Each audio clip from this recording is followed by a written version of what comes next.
বিশ্বকাপের মাঠে ইতিহাস, আর সেই ইতিহাসের উচ্ছ্বাস এবার ছড়িয়ে পড়েছে নরওয়ের সেনা, নৌ ও বিমান বাহিনীতেও। সামরিক পোশাকে ঐতিহ্যবাহী ভাইকিং রো পরিবেশন করে গোটা বিশ্বকে তাক লাগিয়ে দিয়েছে নরওয়ের সশস্ত্র বাহিনী। মুহূর্তেই সেই ভিডিও ভাইরাল হয়ে গিয়েছে সামাজিক যোগাযোগ মাধ্যমে।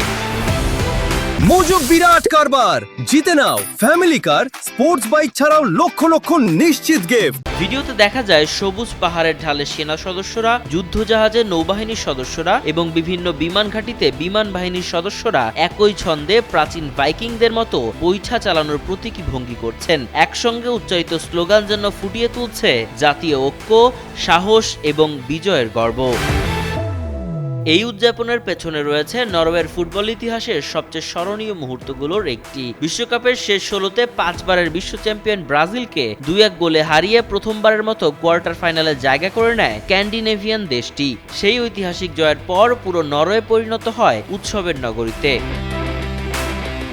শুধু দেশেই নয়, যুক্তরাষ্ট্রের বিভিন্ন শহরের ফ্যান জোনে, রাস্তাঘাটে, এমনকি চলন্ত এসকেলেটরেও দেখা গেছে হাজারো নরওয়েজিয়ান সমর্থকদের ভাইকিং রো। নিউ ইয়র্কের টাইম স্কোয়ারেও প্রবাসীরা একসঙ্গে এই ঐতিহ্যবাহী উদযাপনে অংশ নিয়ে তৈরি করেছিলেন দারুণ এক আবহ।